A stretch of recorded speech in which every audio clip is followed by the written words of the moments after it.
와, 드디어 경매로 정말 좋은 땅을 낙찰받았어요. 기분 최고죠. 그런데 현장에 가봤더니 웬 낯선 건물이 떡하니 버티고 있는 거예요. 머리가 하얘지죠? 바로 이 골치 아픈 상황. 사실은 이걸 기회로 바꿀 수 있는 비법이 있습니다. 오늘 제가 그걸 알려드릴게요. 대부분 여기서 그냥 포기하거나 건물주한테 질질 끌려다니기 시작해요. 제발 좀 나가주세요 하면서 말이죠. 하지만 여러분, 이 상황이야말로 제대로 아는 사람한테는 진짜 엄청난 기회가 될 수 있습니다. 지금부터 그 관점을 제가 완전히 바꿔드리겠습니다. 자, 오늘 우리가 함께 가볼 길입니다. 먼저 우리가 어떤 상황에 처해 있는지 이 전장을 정확히 파악하고요. 그리고 다들 헷갈려하는 보상금, 이게 과연 누구에게 어떻게 흘러가는지 볼 겁니다. 그 다음엔 가장 중요한 3단계 게임 플랜으로 주도권을 잡는 법을 배우고, 그리고 절대 쓰면 안 되는 낡은 전술도 짚어볼 거예요. 마지막으로 승리를 위한 최종 브리핑까지 쭉 따라오시면 됩니다. 네, 첫 번째, 전장입니다. 경매로 얻은 내 땅, 그리고 그 위에 있는 남의 건물. 이 상황을 정확히 이해하는 것, 이게 모든 전략의 진짜 시작점입니다. 이 모든 문제의 한가운데에는 법정 지상권이라는 게 떡 버티고 있어요. 이게 뭐냐면 아주 간단히 말해서 땅 주인이 바뀌었다고 건물을 막 부수지 못하게 보호해주는 일종의 보호막 같은 권리죠. 근데 말이죠, 이 보호막이 절대 무적이 아니에요. 바로 여기에 우리가 파고들 아주 중요한 틈이 있습니다. 두 번째, 보상금은 과연 누구의 몫일까요? 여기서부터 사람들이 가장 큰 오해를 합니다. 보통 땅 주인이랑 건물주가 하나의 보상금을 놓고 막 싸워야 한다고 생각하는데 진실은 아주 완전히 다릅니다. 핵심은 바로 이거예요. 여러분은 땅 주인으로서 또 건물주는 건물주 주인으로서 각각 따로 개발 시행사한테 보상을 받습니다.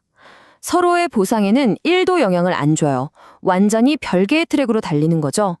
이게 왜 중요하냐고요? 건물주가 여러분한테 땅값 내놔라 하고 돈을 요구할 법적인 근거가 전혀 없다는 뜻이거든요. 심지어 건물주는요, 건물 가치는 물론이고 이사 비용, 또 상황에 따라서는 새 아파트 입주권까지 받을 수도 있어요.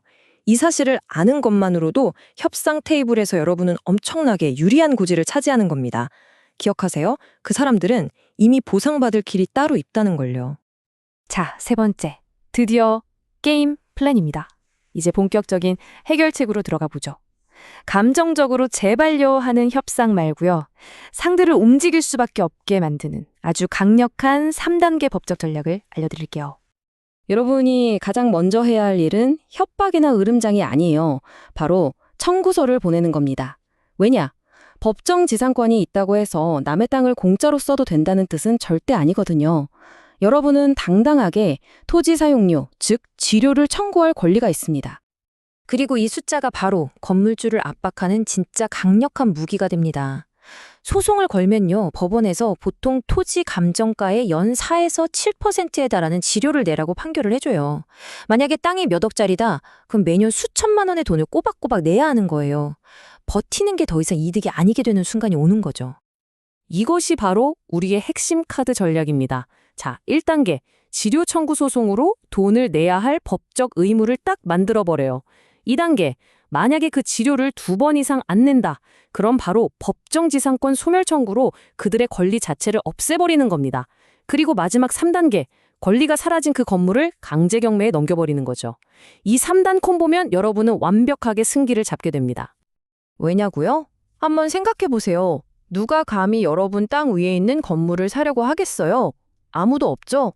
결국 아주 낮은 가격에 여러분이 그 건물을 낙찰받게 되고 마침내 땅과 건물의 주인이 하나가 되는 겁니다. 게임 끝이죠. 네 번째, 낡은 전술입니다. 여기서 많은 분들이 하는 실수가 하나 있어요. 어차피 저거 무허가 건물 같은데 구청에 확 신고해버리면 철거되지 않을까 하는 생각이죠. 근데요, 이건 정말 위험한 생각입니다. 왜 그런지 알려드릴게요. 여러분이 구청에 찾아가면 듣게 될 답변은 거의 100% 이겁니다. 그건 저희가 관여할 일이 아니고요. 법원에서 판결문 받아오세요. 행정기관은 이런 개인 간의 분쟁에 끼어드는 걸 극도로 꺼려하거든요. 오히려 신고를 하면 어떻게 되냐면 건물주한테 벌금, 그러니까 이행 강제금이 부과돼요. 그럼 돈이 없는 건물주는 여러분에게 줄 지료도 못 내고 협상할 마음도 사라지겠죠. 결국 남는 건 서로에 대한 악감정뿐이에요. 문제를 해결하는 게 아니라 더 꼬이게 만드는, 전략적으로 완전히 실패하는 길입니다. 자, 마지막 5번째, 최종 브리핑입니다. 이제 법적인 전략은 다 알았어요. 하지만 진짜 성공적인 투자를 위해서 마지막으로 딱 한 가지만 더 기억하셔야 합니다. 꼭 기억하세요. 이 투자는 단거리 경주가 아니라 마라톤입니다. 여러분은 지금 씨앗을 심은 거예요. 당장 열매를 따려고 조급해하면 안 됩니다. 개갈이 완료되고 이 땅의 진짜 가치가 빛을 발할 때까지 전략적으로 인내심을 갖고 기다리는 지혜가 필요합니다. 자, 승리를 위한 최종 체크리스트 정리해 볼게요. 첫째, 인내심이 핵심입니다. 이건 시간과의 싸움이에요. 둘째, 건물주가 터무니없는 돈을 요구해도 절도 주지 말고 우리가 배운 법적 절차를 차근차근 밟아가세요.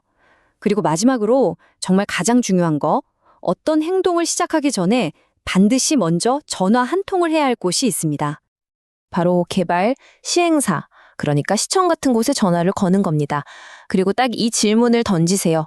혹시 이 구역에 있는 무허가 건물주도 보상이나 이주 대책 지원 대상에 포함되나요?